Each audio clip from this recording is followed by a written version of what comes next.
If you're in college, you'll likely have to take a few classes that have absolutely nothing to do with what you want to study. But in my case, there was one class that I wasn't really a fan of, but I did learn something from it that I can apply to everyday life. My name is El Marquis, musician, rapper, record producer, unashamed Christ follower, and today I'm going to teach you how to apply the scientific method to music. El Marquis Productions. Whenever someone has a question or a theory, there are steps that one can take to find out the answer. This is where the scientific method comes in. My science classes in both high school and college would create a problem, and the students were responsible with finding a solution to that problem. We would then create an experiment, predict the outcome, perform the experiments, record the results, and then draw a conclusion and communicate our answers from there. Let's break down each step of the scientific method and make it relate to music and business. The first step is the question or the purpose. As a musician, you should be open to experiment with new ideas and new techniques. You may wonder what would happen if I created this certain style of music, or which ad works the best to market this product, or what time of day is optimal for me to even make music. After you ask a question and determine the purpose of your experiment, you'll then create a hypothesis. A hypothesis is an educated guess. And the purpose for creating a hypothesis is to predict what the outcome of the experiment will be. So let's say you ask what time of day is the best time to create music. Your hypothesis could be the best time to create music is in the morning because this is the time when you have the least amount of distractions, or this is the time that your brain creates ideas the quickest and most efficiently. So you not only want to make an educated guess,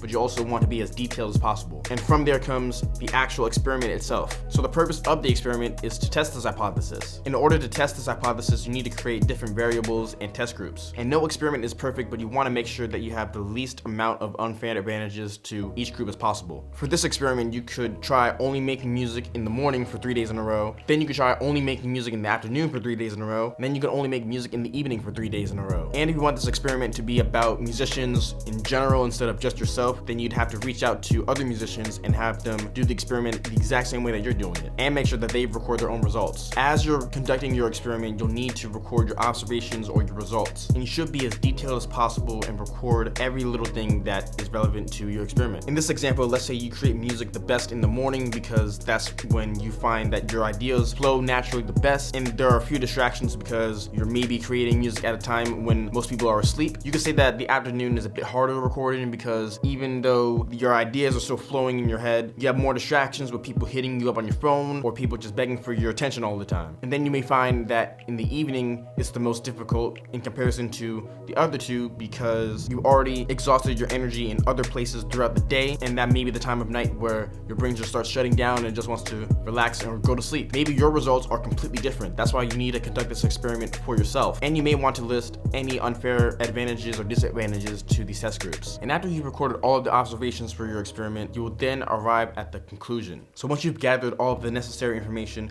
you now take this information and just move forward with it. You learn from it and you adapt from there. So if you conclude that the best time for you to make music is in the morning, make sure you create your schedule in a way where you're able to create music in the morning and then you're able to accomplish the rest of your task throughout the day. And that could be your last step. The next step is kind of like a bonus one that you may or may not need to actually use depending on your situation, but the possible final step is communicate. If you're doing a study that's intended to help out other people, you would want to communicate your results so that other people could learn from this experiment and either conduct their own version of this experiment or maybe just apply what you learned to their lives. Or maybe this could be something that's really specific for you and either couldn't help other people out, or you may just find a little secret that may give you an advantage over your competition.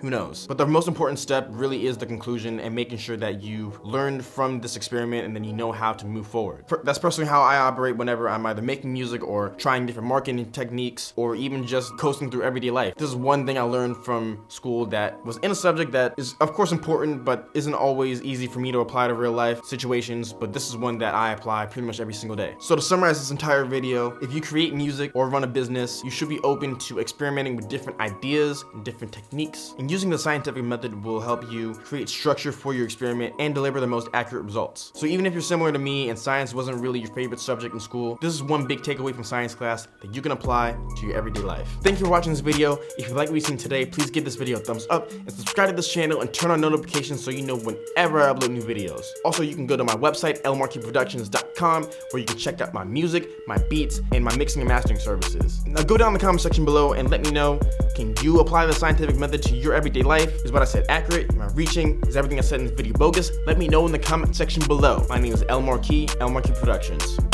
God bless.